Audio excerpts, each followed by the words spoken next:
Assalamualaikum warahmatullahi wabarakatuh.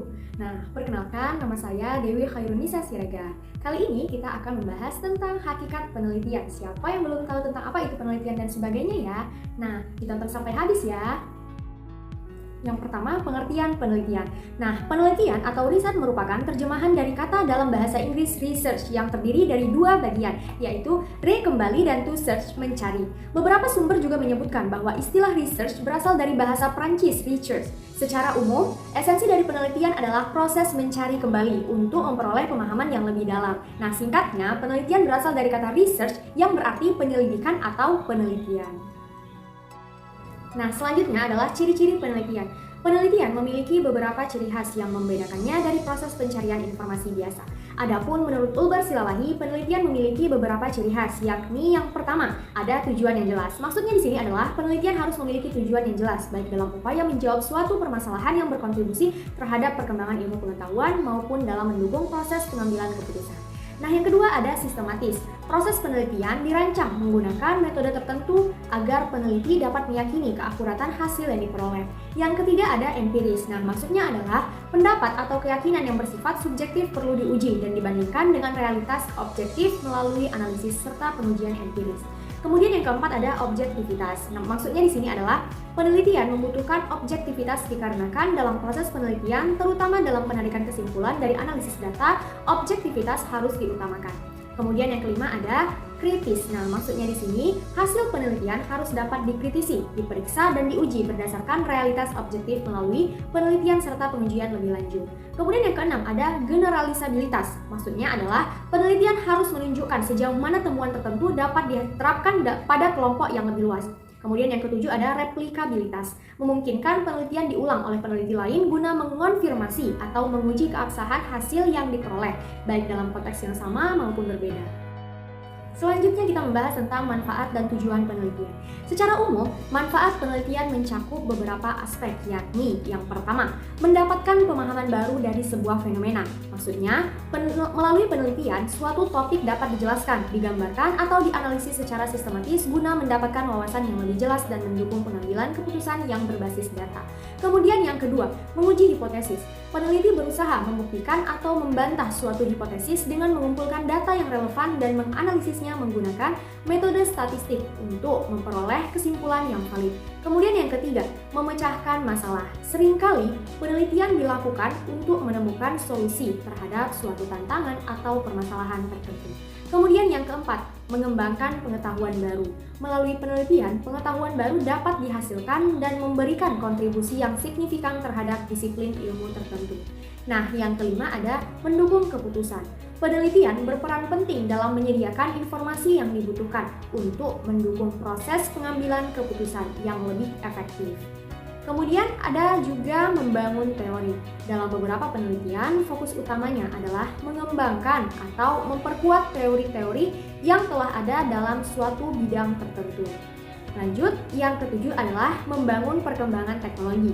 Penelitian di bidang teknologi memiliki manfaat untuk menciptakan inovasi serta membawa kemajuan yang dapat memberikan solusi atas berbagai permasalahan.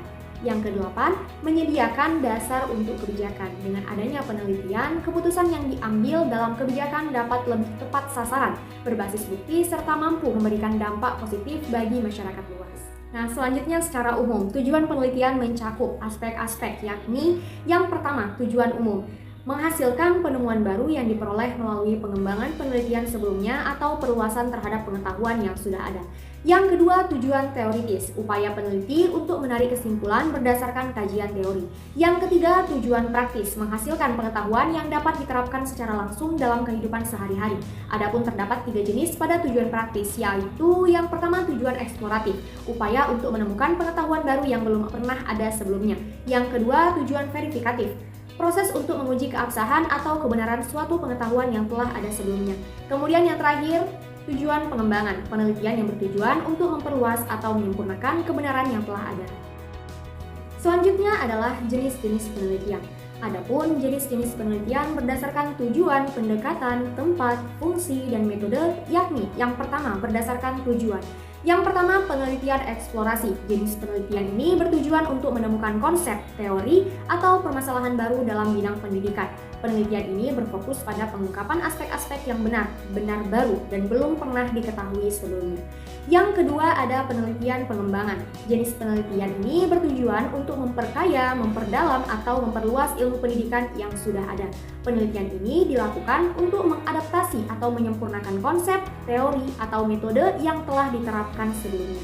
Yang ketiga, ada penelitian verifikasi. Nah, jenis penelitian ini bertujuan untuk menguji kebenaran ilmu pendidikan yang telah ada, baik dalam bentuk konsep, prinsip, prosedur, dalil, maupun praktik pendidikan. Data yang diperoleh digunakan untuk mengklarifikasi atau membuktikan adanya keraguan terhadap informasi atau permasalahan dalam ilmu pendidikan. Nah, yang ketiga berdasarkan tempat. Yang pertama ada penelitian kepustakaan. Jenis penelitian yang dilaksanakan di perpustakaan atau dengan memanfaatkan sumber-sumber pustaka. Yang kedua ada penelitian laboratorium. Nah, jenis penelitian ini dilakukan di laboratorium dan umumnya digunakan dalam penelitian eksperimen. Nah, yang ketiga penelitian lapangan. Jenis penelitian ini dilakukan di lokasi tertentu di luar perpustakaan dan laboratorium. Nah, yang keempat ada berdasarkan fungsi. Yang pertama ada penelitian dasar. Jenis penelitian ini bertujuan untuk menemukan serta mengembangkan konsep, prinsip, generalisasi, dan teori baru.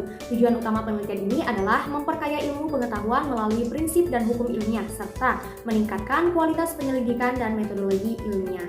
Yang kedua ada penelitian terapan. Jenis penelitian ini berfokus pada pemecahan masalah serta penerapan ilmu pengetahuan dalam kehidupan nyata.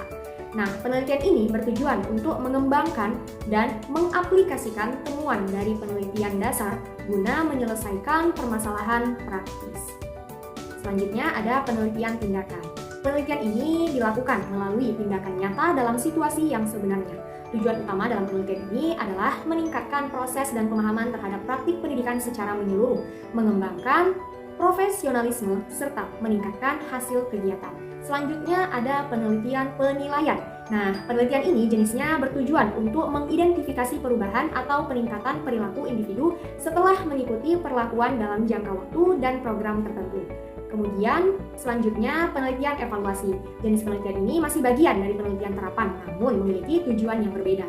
Penelitian ini bertujuan untuk menilai tingkat keberhasilan, manfaat, kegunaan, kontribusi, serta kelayakan suatu program, produk, atau kegiatan dalam suatu lembaga berdasarkan kriteria tertentu. Kemudian ada penelitian komparatif. Nah, jenis penelitian ini bertujuan untuk membandingkan dua atau lebih kelompok berdasarkan variabel tertentu. Penelitian ini dilakukan untuk mengidentifikasi perbedaan antara beberapa situasi, peristiwa, kegiatan, atau program yang serupa atau hampir sama dengan mempertimbangkan seluruh unsur atau komponennya. Kemudian ada penelitian korelasional. Nah, jenis penelitian ini berfokus pada hubungan antara dua atau lebih variabel, di mana perubahan dalam satu variabel dikaitkan dengan perubahan dalam variabel lainnya.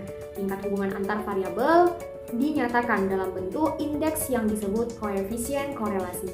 Kemudian ada juga penelitian studi kasus. Nah, pada penelitian ini jenisnya dilakukan secara intensif terhadap individu, kelompok, atau lembaga yang mengalami atau memiliki kasus tertentu. Penelitian ini bertujuan untuk memahami suatu kasus secara mendalam dan sistematis dalam kurun waktu yang cukup lama sehingga dapat ditemukan alternatif pemecahannya. Selanjutnya juga ada penelitian dan pengembangan atau R&D. Nah, jenis penelitian ini merupakan serangkaian langkah atau prosesnya bertujuan untuk menciptakan produk baru atau menyempurnakan produk yang sudah ada agar lebih optimal dan dapat dipertanggungjawabkan. Nah, yang terakhir adalah berdasarkan metode. Nah, berdasarkan metode ada juga penelitian sejarah. Jenis penelitian ini termasuk dalam kategori ex post facto research yang berada di bawah payung penelitian kualitatif. Oleh karena itu, penelitian ini tidak memungkinkan adanya manipulasi atau kontrol terhadap variabel seperti yang biasa dilakukan dalam penelitian kuantitatif.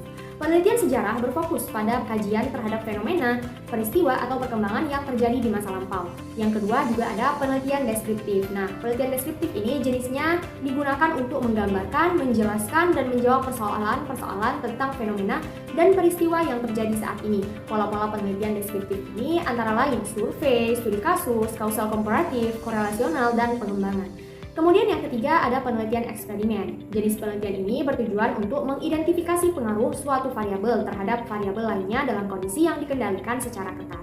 Yang keempat ada penelitian survei. Nah, jenis penelitian ini melibatkan pengambilan sampel dari suatu populasi dan menggunakan kuesioner sebagai alat utama dalam pengumpulan data. Survei bersifat kuantitatif dan digunakan untuk mengkaji berbagai fenomena dalam suatu kelompok atau perilaku individu. Yang kelima ada penelitian ex post facto. Jenis penelitian ini dilakukan terhadap suatu peristiwa yang telah terjadi. Metode ini juga dikenal sebagai studi retrospektif karena menelusuri kembali suatu kejadian untuk mengidentifikasi faktor-faktor yang berkontribusi terhadap terjadinya peristiwa tersebut. Nah, dari penjelasan tadi semuanya sudah paham kan? Oke, semoga sudah ya. Nah, sekian atas penjelasan terkait tentang hakikat penelitian. Terima kasih sudah menonton. Assalamualaikum warahmatullahi wabarakatuh.